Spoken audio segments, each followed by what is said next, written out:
A paz do Senhor, seja bem-vindo a mais uma aula aqui do EBD em Foco. Eu me chamo Herberson e nesta aula eu vou ministrar a lição número 4, que tem como título Jesus, o Pão da Vida. Nós estamos estudando a revista CPAD do segundo trimestre do ano 2025 e agora, nesta lição, nós vamos estudar o capítulo 6 do Evangelho de João. Aqui nós vamos falar sobre o milagre da multiplicação dos pães e dos peixes. E também, dentro desse contexto, Jesus se apresenta como o pão da vida, aquele que sacia a nossa fome espiritual, aquele que se entregou por nós, que teve a sua carne rasgada. Então, o pão da vida aqui é aquele que dá a vida eterna. Então, é um ensinamento muito importante para nós. Nós precisamos realmente entender essa passagem bíblica. Estamos estudando o Evangelho de João e esse capítulo 6 é muito rico. É um capítulo que apresenta o único milagre registrado nos 4 evangelhos, que é o milagre da multiplicação dos pães e dos peixes. Você vai ver nos 4 evangelhos justamente porque esse milagre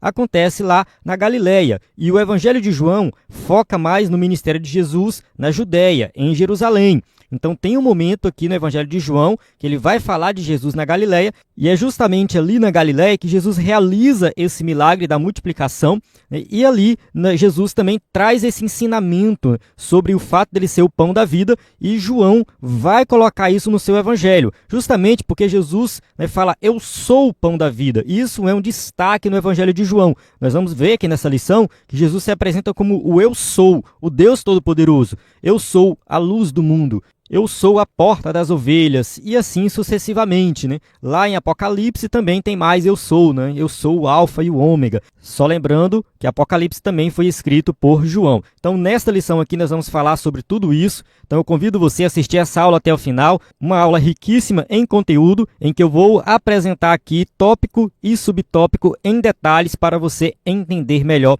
a lição. Vou usar o slide em PowerPoint 100% baseado na revista com imagens de qualidade e vem pronto para ser usado. Você pode usar esse slide na sua igreja, é um conteúdo de qualidade. Quem é assinante do EBD em Foco, além dos subsídios que são gratuitos, que você acessa no nosso site, você vai acessar também os slides de adultos, de jovens, vários bônus, slides de escatologia, discipulado, conteúdo de qualidade mesmo, que você, né, vai aí aprender muito e usar na sua aula. Nós temos experiência na produção de slides e subsídios da revista CPAD. Nós temos todos os slides desde 2016, então você pode baixar todos no nosso site. Acesse o nosso site ebdemfoco.com ou envie uma mensagem no nosso WhatsApp e na descrição do vídeo tem o link do site, o link do WhatsApp, o link do nosso grupo. Então você pode solicitar para entrar no grupo e pode baixar também o nosso aplicativo. Basta procurar por EBD em Foco na Play Store, que é a loja de aplicativo do celular Android, que você vai encontrar o nosso aplicativo e tem tudo na palma da sua mão.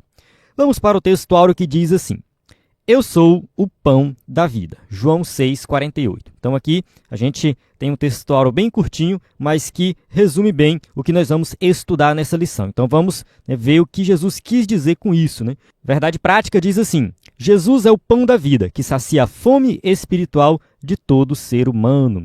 Então sim, de fato, Jesus sacia a nossa fome espiritual. Leitura bíblica em classe se encontra em João 6, de 1 a 14, porém o escritor da revista explora muito mais do que isso. Vale a pena você ler todo o capítulo 6 de João. Eu vou avançar aqui para ganhar tempo no vídeo, durante a aula a gente volta nesses versículos. Vale destacar que nós temos no EBD em Foco um sermão sobre essa passagem, né, esse milagre especificamente. Eu vou deixar disponível aí na descrição do vídeo. O Senhor multiplicou pães e peixes para saciar a fome de uma grande multidão. Então isso aqui é o que nós vamos estudar nessa lição, né, o milagre da multiplicação dos pães e dos peixes. No entanto, ele notou que as pessoas estavam focadas apenas nas suas necessidades materiais, preocupando-se unicamente em satisfazer a sua fome imediata. Quando Jesus realiza esse milagre, muitas pessoas ficam impressionadas, a multidão fica impressionada com o milagre em si, porque ali foi um milagre realmente, né, extraordinário, saciaram a fome, mas eles focaram na questão material e esqueceram de entender que ali estava o Messias diante deles. Jesus realizava o milagre com o objetivo de pregar o Evangelho. Jesus realizava o milagre trazendo sempre um ensinamento para que as pessoas se arrependessem dos seus pecados. Mas aquela multidão não estava preocupada com os pecados. Aquela multidão não estava preocupada com a vida espiritual, mas com a vida material. Tanto que Jesus se ausenta, né, porque era realmente muitas pessoas, e corria o risco daquelas pessoas elegerem Jesus como o libertador de Israel dos romanos. Eles estavam esperando o Messias, mas o Messias político, o Messias que libertasse eles da opressão do Império Romano. Essa era a ideia de muitos judeus daquela época, né? O Messias que fizesse, né, esse trabalho de libertação. Mas Jesus era o Messias espiritual. Ele veio nos libertar dos nossos pecados, da escravidão do pecado. Mas a multidão não estava entendendo dessa forma. Então Jesus se ausenta e quando essa multidão encontra Jesus, Jesus vai lá e dá um ensino duro, um ensino pesado. Como alguns gostam de dizer, Jesus desce o sarrafo na multidão. E quando Jesus termina de ensinar, eles falam assim: duro é esse discurso, quem pode ouvir? Lá no versículo 60 do capítulo 6, né? Já no finalzinho lá. Então as pessoas acharam o discurso de Jesus duro, porque Jesus falou justamente sobre isso, né? As pessoas estavam procurando ele para satisfazer a necessidade material. E ele estava ali se apresentando como o pão da vida, aquele que sacia a nossa fome espiritual, aquele que dá a vida eterna.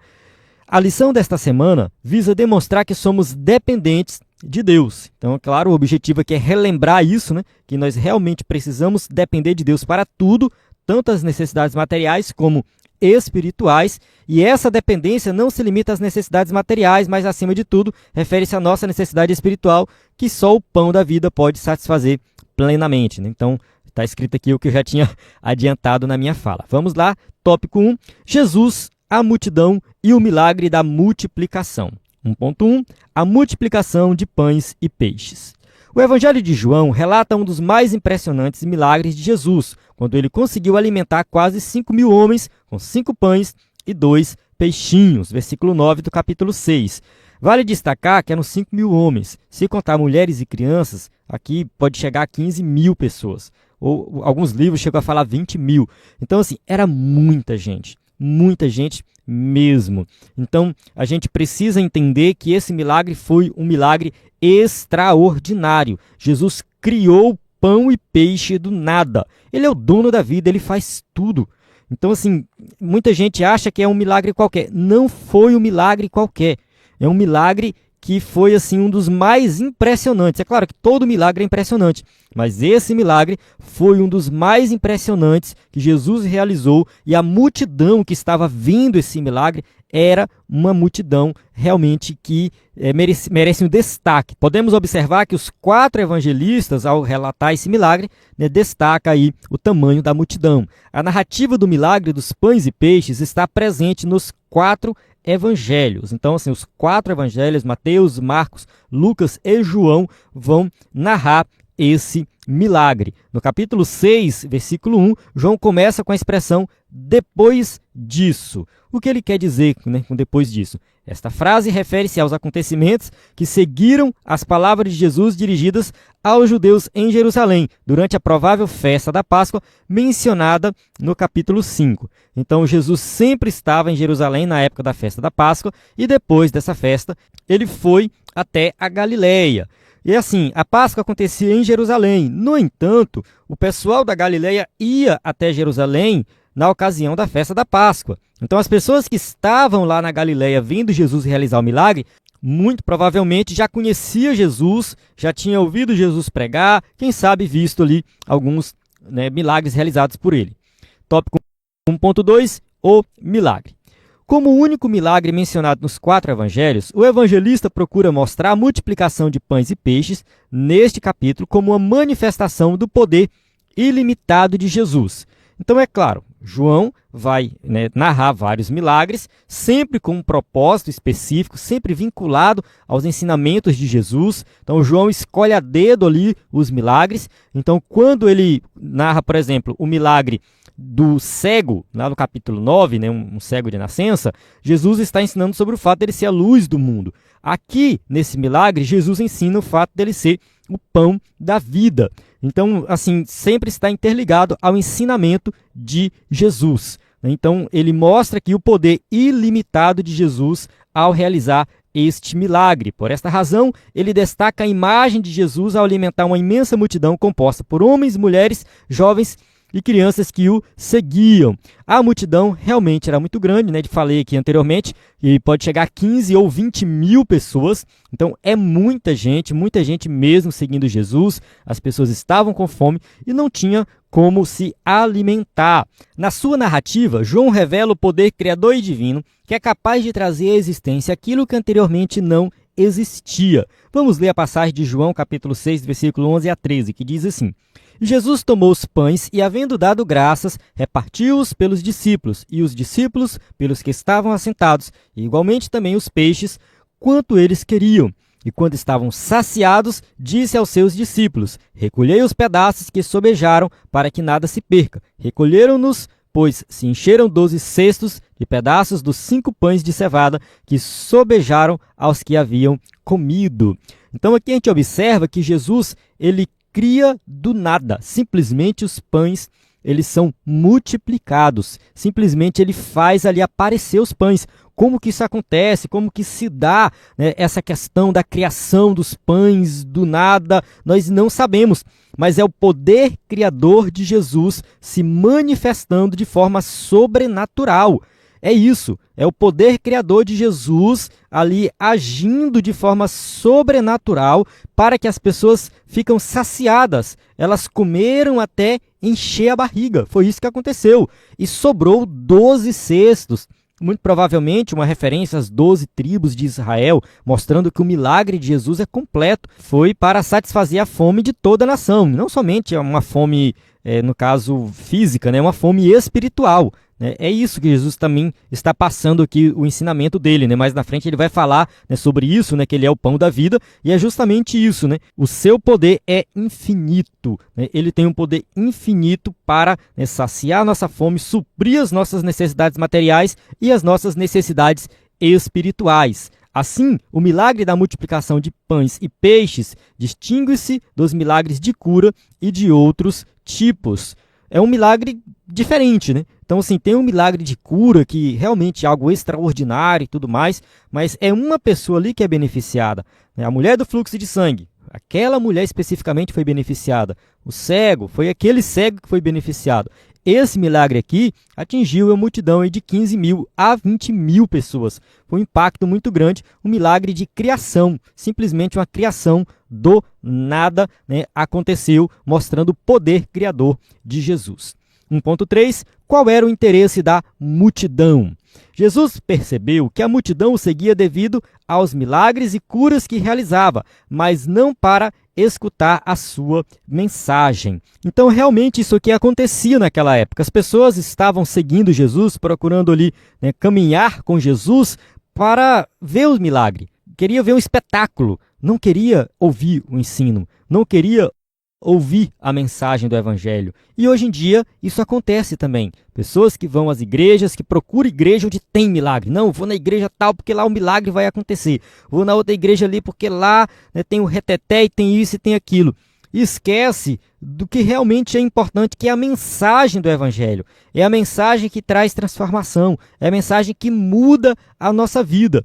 Então, assim, a multidão naquela época estava procurando Jesus não pela mensagem, mas deveria ser pela mensagem. Então aqui fica essa reflexão. Será que eu estou procurando Jesus para que ele satisfaça os meus desejos materiais? Ou eu quero que ele mude o meu coração, mude a minha mente, né, para que eu seja uma nova pessoa, né, uma nova criatura? Em Jerusalém, os líderes religiosos judeus não apenas rejeitavam-no como o Messias, como também procuravam a sua morte. Então, de um lado, né, a gente tem a multidão que está procurando ali ver os milagres, um espetáculo, né, e do outro lado a gente tem ali aqueles fariseus, né, que são os líderes religiosos que estavam, né, procurando a morte de Jesus.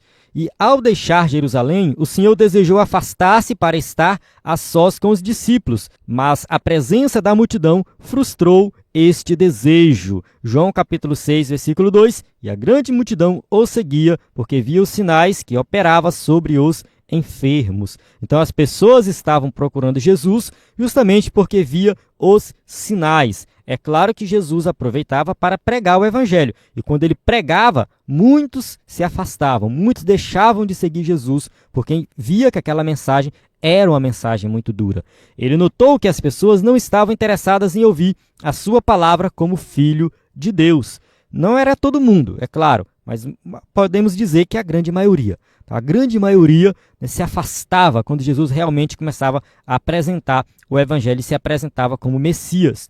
No dia seguinte, encontrou novamente a multidão que queria mais pão e confrontou-a ao mostrar que buscava apenas alimento material, ignorando o verdadeiro pão do céu para as suas almas.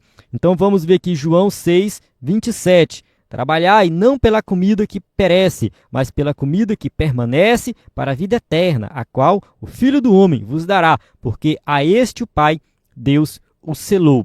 Então, só para a gente entender melhor o contexto, depois que Jesus realiza o milagre da multiplicação, ele se afasta da multidão. Ele pega um barco e vai para o outro lado. Então, as pessoas depois ficam procurando Jesus e encontram Jesus depois. E quando Jesus vai ensinar para eles, ele fala isso aqui: trabalhai não pela comida que perece, mas pela comida que permanece para a vida eterna. Ou seja, deixem de ficar se esforçando e buscando coisas materiais. Busque as coisas espirituais. Busque a vida eterna. Vocês estão me procurando para que eu faça milagres e vocês vejam o espetáculo e se beneficiem disso.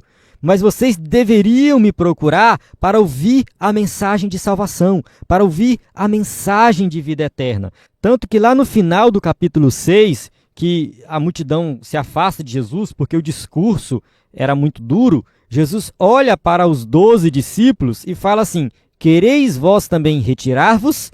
Aí Pedro, sempre Pedro, vai lá e fala: Senhor, para quem iremos nós? Tu tens as palavras da vida eterna. Não faz sentido me afastar de ti. A palavra da vida eterna está contigo. Então estou contigo não pelos milagres, não pelo espetáculo, não é isso, mas porque tu tens a palavra da vida eterna. Essa posição de Pedro deve ser também a nossa posição. A situação não é muito diferente hoje em dia, quando muitos se apressam atrás de milagres, mas poucos demonstram interesse pela palavra de Deus. E é isso.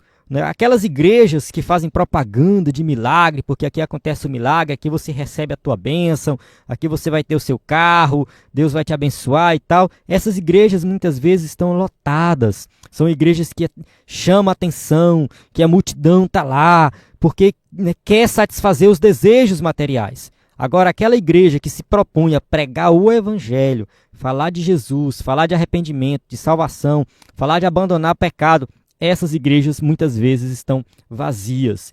E são poucos aqueles que realmente se propõem em falar o evangelho e pregar o evangelho, porque realmente não atrai multidão. Pregação do evangelho muitas vezes é uma pregação que as pessoas ouvem e muitas vezes fala mal do pregador. Já aconteceu comigo, já vi acontecer com outros pregadores, que chega na igreja ou no culto na rua, alguma coisa, e fala do evangelho, fala de Jesus, fala de arrependimento, não fala de bênçãos materiais, e aí quando termina o povo fala mal. Pregação muito ruim, muito fraca, não sei o quê. Enfim, isso acontece muito. As pessoas querem ouvir aquilo que satisfazem os seus desejos materiais, satisfazem o seu ego, mas nós não podemos nos render a isso. Temos que pregar o evangelho de salvação. De fato, nosso Senhor compreende as necessidades humanas, mas Ele sabe que não são os grandes milagres que resolverão os problemas das pessoas, pois é preciso algo mais profundo para alimentar as almas. Então, assim, necessidades materiais a gente tem, realmente nós precisamos, e Deus vai abençoar. Deus vai nos abençoar de forma material. Prosperidade é algo bíblico. Não estou condenando aqui uma pregação que fala de prosperidade, ensinos que fala de prosperidade. Não é isso. Nós temos que ensinar sobre prosperidade dentro da Bíblia. No entanto, a gente precisa compreender que a mensagem do Evangelho ela deve ser plena, completa. Deve ser uma mensagem que atinge todas as áreas do ser humano. Não somente a parte material, mas que venha envolver principalmente o nosso interior, a nossa salvação. Tópico 2. Jesus desafia a fé dos discípulos. 2.1. E Jesus subiu ao monte. Que monte seria este? Bem, aqui eu acho que é irrelevante, Não existe uma designação específica para a localidade deste monte. Bem, Jesus estava ali próximo do Mar da Galileia, então, sei lá, Colinas de Golã, alguma coisa do tipo, né? Aquela região ali onde Jesus estava ensinando, né? Tal como em toda a região montanhosa, havia algumas elevações de terreno que, embora não fossem particularmente altos, podiam servir como um local adequado para Jesus se dirigir aos seus discípulos e à multidão. Então, assim, Jesus procurava um ambiente em que realmente dava para ele falar e ali as pessoas ouvirem a sua voz. Uma acústica muito boa, as pessoas pudessem ver ele falando. Então, isso aqui provavelmente uma estratégia de Jesus, né, para que todos tivessem um entendimento da mensagem pregada ali. Assim, ele subiu ao monte e assentou-se com seus discípulos. A partir dali, Nosso Senhor avistou uma multidão que se dirigia ao seu encontro. Então, a multidão estava ali procurando Jesus, querendo ouvir Jesus falar. Por isso, decidiu testar um dos seus discípulos, Filipe, perguntando-lhe: onde compraremos pão para que estes comam? Bem, aqui a gente observa que a multidão estava procurando Jesus, né, muito provavelmente pelos milagres, né, mas também, enfim, alguns estavam ali para ouvir Jesus ensinar, e o local era deserto, eles não tinham onde comer, né, para comprar comida. Era muito dinheiro, tá? Então Jesus faz um teste com Filipe, né, onde compraremos pão para que estes comam? Todo o relacionamento de Jesus com seus discípulos estava sempre fundamentado em um ensinamento. Jesus estava treinando os discípulos para que eles continuassem a missão de pregar o Evangelho. Então, assim, Jesus estava preparando eles para que, ao subir aos céus, os discípulos, né, continuassem aí fazendo essa obra. Então, por isso, o tempo todo Jesus estava ensinando os discípulos. O tempo todo Jesus estava fazendo ali, né, um treinamento com eles, né, para que realmente eles tivessem uma independência, né? Então, ao falar com Filipe sobre isso, Jesus estava testando Filipe justamente porque ele sabia, né, que não tinha como, né, comprar comida para todo mundo, testando a fé de Filipe. Assim também como o teste de André, né? André depois que chega com o menino, né? 2.2, o desafio para os discípulos. O Senhor utilizou a situação de uma multidão necessitada para transmitir aos seus discípulos uma valiosa lição. Então, de fato, Jesus estava ali com seus discípulos, treinando eles, né? Aquela multidão estava ali ouvindo Jesus falar, vendo os milagres e tudo mais, e aí, né, Jesus vai trazer esse ensinamento, não somente para a multidão, mas para os discípulos que estavam seguindo ele. Nesse momento, os discípulos compreenderiam que muitos dos desafios da missão evangélica não podem ser superados apenas com esforço humano. Então aqui Jesus vai mostrar, vai ensinar para os discípulos, né, que o esforço humano não resolve os problemas. O esforço humano, né, ele é incapaz de fazer qualquer coisa.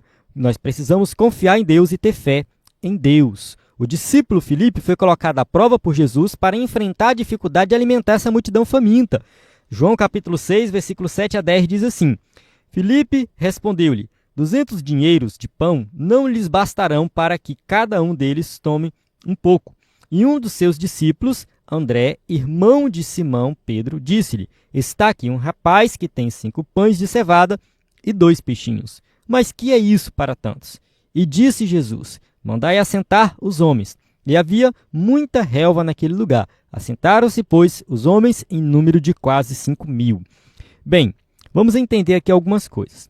Primeiro, 200 dinheiros, no caso aqui é 200 denários. O denário era o salário de um dia de trabalho. Então, 200 dinheiros, ou seja, 200 denários, são 200 dias de trabalho, 200 diárias.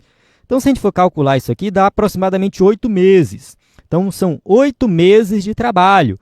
Pensa aí alguém que ganha um salário mínimo nos dias de hoje. Eu não sei exatamente quanto está o salário mínimo, eu vou colocar aqui 1.500. Então, se a gente colocar aqui 1.500, arredondando para 1.500, vezes 8 vai dar 12 mil reais. Então, esse aqui é um cálculo rápido, né? Então, a gente conclui aqui que ele estava falando de uma grande quantidade de dinheiro para alimentar toda aquela multidão.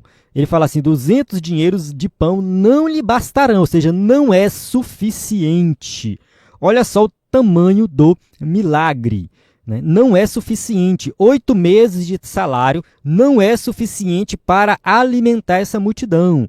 E observe que no final sobra, né, 12 cestos cheios. Outro destaque aqui é André. André, quando ele apresenta o rapaz que tem 5 pães, né, e 2 peixinhos, André faz a seguinte pergunta: mas que é isso para tantos? Muitas vezes a gente destaca a fé dessa criança, né, no caso desse rapaz. Né? O rapaz, ele chega com 5 pães e 2 peixinhos com fé. Ele tinha fé. Ele foi lá e apresentou. Ele falou assim: eu tenho isso aqui. Olha só a fé daquele menino. No entanto, a gente observa a falta de fé de André. André era discípulo de Jesus, andava com Jesus, conhecia Jesus de perto, já tinha visto vários milagres. Será que André não pensou por um segundo que Jesus poderia fazer a multiplicação? Será que André não pensou por um segundo que aquilo ali era mais do que suficiente para Jesus alimentar aquela multidão? Então, ele fala: o que é isso para tantos? Isso aqui também podemos aplicar na nossa vida, né? Quantas vezes nós duvidamos do milagre? Mesmo sendo crente há tantos anos, conhecemos Jesus, lemos a Bíblia, oramos, e mesmo assim, diante de uma situação, a gente duvida que Deus pode fazer alguma coisa. Então, assim, o milagre, ele está diante de nós, e mesmo assim a gente não consegue perceber, né? Assim como André não percebeu. O discípulo de Jesus andava com Jesus, mas não percebeu que Jesus poderia realizar aquele milagre. E aí, outra coisa, Jesus manda as pessoas se assentar. Quando Jesus fala isso, é estranho, porque Jesus usa uma palavra aqui que é o assentar para comer, não é um assentar para descansar. E ele fala isso aqui antes de realizar o milagre. Assentem-se para comer, né, e não tem comida. Então, assim, é a fé. As pessoas vão se assentar para comer, tendo fé que vão ser alimentadas. Né? E Jesus sabia o que fazer. Jesus, desde o início, ele já sabia que para alimentar aquela multidão, ele teria que fazer a multiplicação dos pães e dos peixes. Né? E os discípulos não tinham percebido isso ainda. Aqui o Senhor estava demonstrando a limitação humana em resolver problemas complexos. O ser humano, ele é limitado diante de problemas complexos, até mesmo de problemas simples. Nós podemos entregar tudo na mão de Jesus. Naquele local não havia comida suficiente nem possibilidade de compra para satisfazer as necessidades da multidão. Não tinha suficiente e não tinha como comprar. O Senhor desafia, assim, a fé dos discípulos, sempre com o intuito de promover o seu crescimento espiritual. João capítulo 6, versículo 6, mas dizia isso para o experimentar, porque ele bem sabia o que havia de fazer. Então, quando Jesus fala com Filipe, né, para comprar os pães e tal, Jesus estava testando ele. Né? Jesus já sabia o que fazer. Jesus já tinha ali na sua mente, né, a sua ação, que seria sobrenatural, para saciar a fome daquela multidão. O tempo todo Jesus sabe das coisas, o tempo todo ele sabe o que vai fazer. Lá no casamento em que acabou o vinho, né, ele já sabia o que fazer, né, que ele ia, né, transformar a água em vinho. E assim vale para todos os milagres que Jesus realiza. Ele já sabe o que fazer. 2.3, uma lição de provisão. Os discípulos descobriram um menino que trazia consigo o lanche da tarde, contendo em seu alforje 5 pães pequenos de cevada e 2 peixinhos. Então, assim, esse menino tinha levado o lanche, né? Ele levou o lanche dele. E ali ele teve fé, né, que algo poderia acontecer de forma sobrenatural se ele apresentasse aquilo que ele tinha. Jesus pegou esses pães e peixes, deu graças ao Pai e, por meio das suas mãos, realizou um milagre de multiplicação. Não sabemos exatamente como que foi, né, se apareceu do nada ali os pães, ou se os pães iam aparecendo de acordo com o que os discípulos iam distribuindo. Não sabemos exatamente como que foi, mas aconteceu o milagre. O que nós sabemos é isso. Aconteceu o milagre, Jesus criou do nada pães e peixes. Teve um irmão que me perguntou se os peixes eram crus ou assados. Não sei. A Bíblia não diz, e eu acho que isso é totalmente irrelevante para entender a mensagem, para entender o milagre, para entender essa passagem. Totalmente irrelevante. Se os peixes eram crus, eles acenderam fogo e assaram os peixes. Se os peixes eram assados, as pessoas já comeram direto. Totalmente irrelevante a gente saber sobre isso. A Bíblia não diz, então não adianta a gente ficar fazendo especulação. O milagre aconteceu e isso que é importante. A quantidade foi tão grande que precisaram buscar alguns cestos para distribuir os pães e os peixes à multidão e guardar o que restou. Então foi isso, né? Distribuiu para todos e guardou aquilo que restou. 12 cestos cheios. Assim todos comeram até se saciar. Então, assim, não foi algo, assim, pouquinho, né? Não, coma só um pouquinho, só um pãozinho aí, porque tem que sobrar para o irmão. Não, foi comer até se saciar. Isso mostra que Jesus, ele sacia a nossa fome espiritual, né? Ele é o pão da vida, é o pão que realmente vai saciar tudo que nós precisamos. Tudo está em Cristo Jesus. A lição que tiramos deste episódio é que Deus nos surpreende com soluções extraordinárias. Ele manifesta o seu poder de provisão para aqueles que acreditam nele. Então, sim, se nós acreditamos em Cristo, nós podemos ser surpreendidos, né, com algo extraordinário, algo totalmente diferente. O Wayne Grudem, no seu livro Teologia Sistemática, ele diz que um milagre é uma maneira menos comum de Deus agir no mundo. Por quê? Porque Deus age o tempo todo. O tempo todo o milagre está acontecendo. Tudo que acontece ao nosso redor é milagre de Deus. Milagre, milagre, milagre da vida. Uma árvore que produz um fruto, que nós nos alimentamos desse fruto, isso é um milagre. Então, assim, tudo é milagre. Tudo tem a mão de Deus. Deus está agindo o tempo todo. O mundo se move, acontece, tudo com a ação sobrenatural de Deus. Quando Deus age de forma menos comum, uma maneira que nós não estamos acostumados, aí a gente fala, tem um milagre acontecendo. Então, o milagre seria isso, Deus agindo de uma forma que nós não estamos acostumados. 3.3, Jesus, o pão que desceu do céu. 3.1, qual é o real interesse da multidão? No dia seguinte ao milagre da multiplicação dos pães e peixes, a multidão que havia participado buscava Jesus na região de Cafarnaum, conforme indicado em João 6:22 e 6:24. Vamos ler os dois versículos? João 6:22. No dia seguinte, a multidão que estava do outro lado do mar, vendo que não havia ali mais do que um barquinho e que Jesus não entrara com seus discípulos naquele barquinho, mas que os seus discípulos tinham ido sós. Então, observe que os discípulos foram, sozinhos, sem Jesus. João 6:24, vendo, pois, a multidão que Jesus não estava ali, nem os seus discípulos, entraram eles também nos barcos e foram a Cafarnaum em busca de Jesus. Olha só, as pessoas foram atrás de Jesus. Elas foram buscar Jesus de alguma forma. Eu quero encontrar Jesus. E parece ser algo louvável, né? Então, assim, as pessoas estão procurando Jesus. Só que a motivação era totalmente errada. Ao encontrá-la, Jesus transmitiu uma mensagem clara e disse-lhe: na verdade, vos digo que me buscais não pelos sinais que vistes, mas porque comeste do pão e vos saciastes. Vocês estão me buscando pelas coisas materiais. João 6:26. Então, essa passagem mostra que, até os dias de hoje, muitos buscam Jesus para satisfazer os desejos materiais, satisfazer o próprio ego. Não porque estão arrependidos do pecado, porque querem viver uma vida diferenciada, ou até mesmo por causa dos milagres, mas o milagre como algo, que traz uma mudança de vida, que traz uma transformação. Então, assim, simplesmente buscando para satisfazer algo pecaminoso. Tem como buscar Jesus para satisfazer desejos pecaminosos? Tem. Essa multidão estava fazendo isso. O Senhor compreendia que a percepção daquela multidão sobre ele era puramente social. Desejava um líder que satisfizesse as suas necessidades materiais, assim como tem nos dias de hoje. Mais uma vez destacando, não estou falando mal de pregação sobre prosperidade, não estou falando que nós não devemos buscar também as coisas materiais, porque a gente vive num mundo material e precisamos de coisas materiais. No entanto, a nossa motivação em buscar a Jesus não deve estar ligado somente a isso. Não deve estar ligado a satisfazer desejos que muitas vezes vêm de uma motivação pecaminosa que nós aprendemos com o mundo. Tem gente por aí que já tem um emprego, que já tem uma casa, que já tem o que comer, mas tem uma ganância porque quer mais, quer mais, quer mais, quer mais, e quando busca uma igreja para servir a Deus, busca uma igreja que fala somente de prosperidade. Então, assim, uma igreja que não prega o evangelho e que não fala de arrependimento. A pessoa já tem tudo que ela precisa para viver bem, viver com qualidade, mas ela quer mais. A ganância e o desejo de ser melhor do que os outros é muito maior. Então, a pessoa não consegue perceber o próprio pecado e a própria motivação ao procurar Jesus.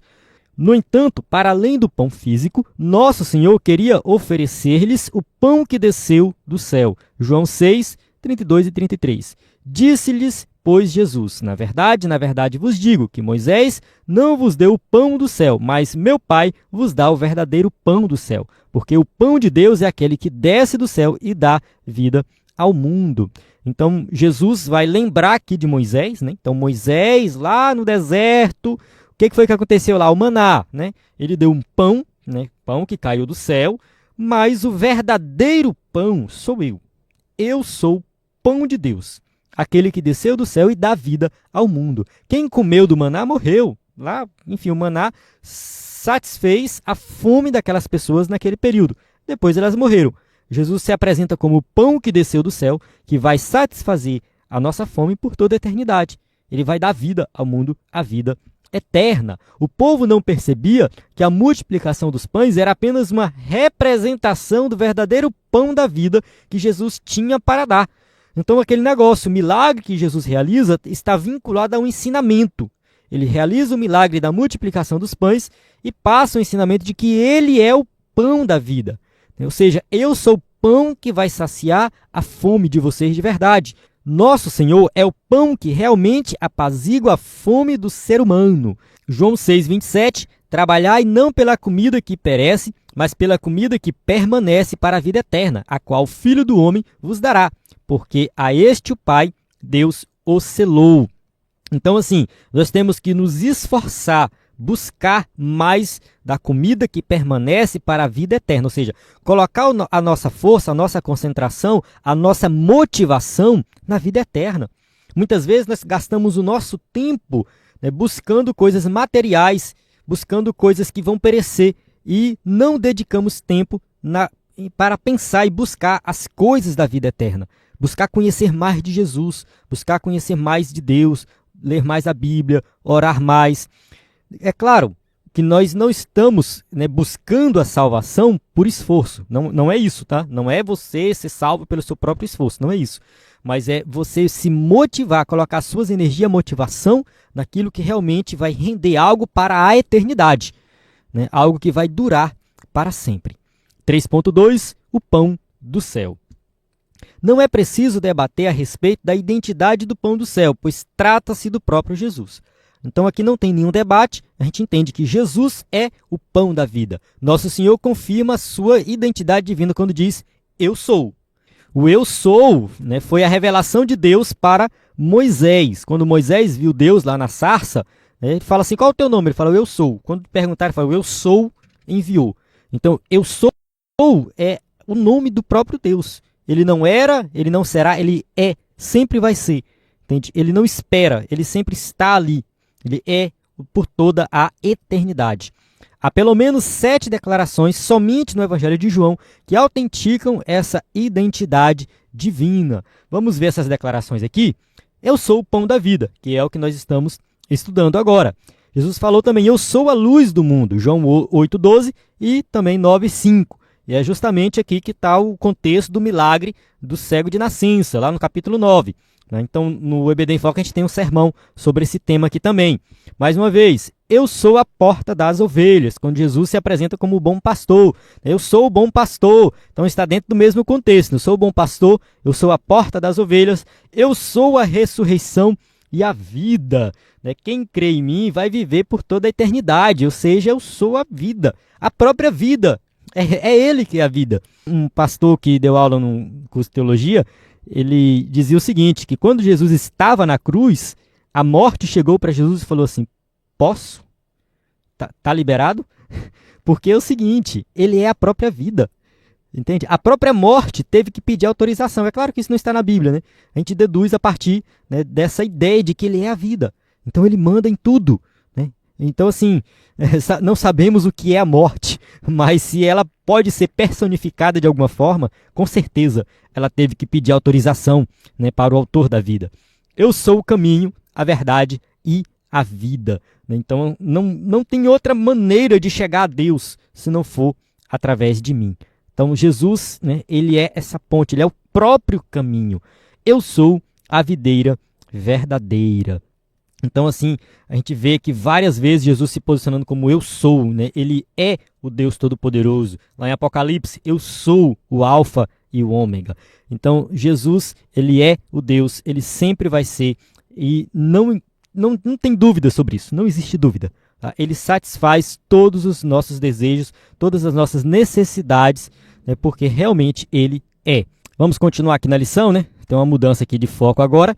Há uma comparação no versículo 32 entre o maná, na peregrinação de Israel no deserto, sob a liderança de Moisés, com o verdadeiro pão que desce do céu, ou seja, o próprio Cristo, nosso Senhor, que afirma que quem se alimentar desse pão viverá para sempre. Tem essa comparação, né?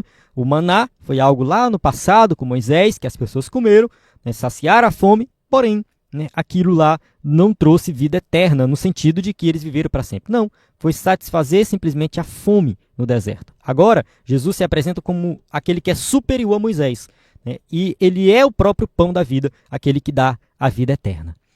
3.3. O que é comer o pão? Vamos entender isso aqui.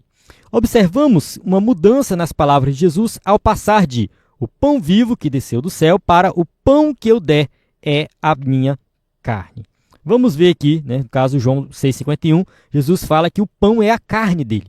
Mais tarde, o apóstolo Paulo fez uma associação simbólica entre o pão da ceia do Senhor e a carne de Jesus, afirmando: isto é o meu corpo, isto é o meu sangue. De forma evidente, ao mencionar a partilha da sua carne, o nosso Senhor refere-se à sua morte na cruz, onde oferece a sua vida em prol dos pecadores que se arrependem e creem no Evangelho, proporcionando-lhes salvação e vida eterna. Então, sim, Jesus, quando se apresenta ali como o pão da vida, aquele que dá a vida eterna, né, ele está falando da sua morte, ele está falando do seu sacrifício, ele está falando daquilo que ele fez por nós, né, para que, de fato, nós tivéssemos a salvação. Né? E comer da carne de Cristo, beber do sangue de Cristo, também simboliza a nossa participação no sofrimento de Cristo, naquilo que ele fez, em tudo que ele realizou. Simboliza a nossa fé em Cristo Jesus, crer no seu sacrifício, porque ele conclui isso aí dizendo que quem come do pão e bebe do sangue tem a vida eterna. E mais atrás, um pouquinho, na passagem de João 6, né, eu não lembro o versículo agora, mas seria bom você ler, né, todo o capítulo 6, você vai ver que Jesus fala que aquele que crer nele tinha vida eterna. Então, está tudo interligado. Né? Comer do pão, beber do sangue, é justamente você crer em Jesus, é você crer no sacrifício e participar dos sofrimentos de Cristo. É isso que garante a vida eterna. É claro que isso aqui, né, muitos teólogos, né, fazem uma alusão à ceia do Senhor, né, pega João 6 ali, liga com, como o escritor da revista fez, né, com 1 Coríntios capítulo 11 aqui, enfim, né, tem uma alusão à ceia do Senhor. Mas a gente precisa destacar aqui que a ceia é um ato simbólico, que tem realmente valor espiritual, não estou menosprezando a ceia, né? É uma ordenança de Jesus, o batismo e a ceia, é um ato simbólico, mas que o ato em si não garante a vida eterna. Não pense você que ao participar da ceia já tem a vida eterna garantida, ou que se batizar já tem a vida eterna garantida. Não. Jesus está falando aqui de você realmente se entregar a Ele e crer nele como Salvador, de você participar juntamente com Ele dos sofrimentos. É muito além de você participar de um ritual, é muito além disso, é de você realmente, né, se envolver com Cristo por completo e crer que Ele fez isso por você, o sacrifício foi por você. Chegamos na conclusão da nossa aula que diz assim: nesta lição, compreendemos que Jesus é o pão da vida e se ofereceu por nós. Assim, aqueles que se alimentam de sua palavra satisfazem a sua fome espiritual e recebem a vida eterna. O nosso Senhor é o pão que veio do céu, um alimento inextinguível que nos nutre para sempre. Por conseguinte, não devemos limitar-nos ao alimento material, que tem uma função fisiológica relevante, porém passageira. Aspiremos, portanto, ao alimento celestial que proporciona vida em abundância eternamente. Né? Mais uma vez aqui, a conclusão, resumindo tudo que nós estudamos, né, que fala que Jesus é o pão da vida, ele veio satisfazer os nossos desejos espirituais e não materiais. É claro que as nossas necessidades materiais, elas vão ser satisfeitas, como Jesus ensina ali no Sermão do Monte. Então, assim, ele vai suprir as nossas necessidades materiais, mas nós precisamos realmente buscar dele, né, saciar o desejo espiritual e garantir a vida eterna nele. Ele tem a vida eterna. Pedro fala isso lá no final do capítulo 6. Senhor, para onde nós iremos? Tu tens a palavra da vida eterna. Então eu estou contigo porque eu vou garantir a vida eterna. Essa vida aqui na terra é passageira, ela vai acabar. Mas a vida eterna é para toda a eternidade. O que vale para alguém hoje ter $1 milhão, $2 milhões, de reais, enfim. daqui um milhão de anos? Não vale nada. Tá? Daqui 1 milhão de anos você está morto, queimando no inferno se arrependeu dos pecados. É isso. Mas aquele que permanecer firme em Cristo, daqui 1 milhão de anos vai estar vivendo a eternidade ao lado dele. Amém? Então encerra aqui a aula. Temos aqui as perguntas para quem vai usar o slide na igreja. Vale destacar que essas perguntas são as perguntas da revista. Então, se você tem a revista, tem tudo aí. O nosso site é ebdenfoco.com, o nosso WhatsApp e também, no caso, o nosso conteúdo que você acessa no nosso site, o nosso aplicativo, reforçando aí que você pode baixar. Então, na plataforma EBD em Foco, você tem tudo o que precisa para ministrar uma aula de excelência na EBD. A paz do Senhor, até a próxima aula.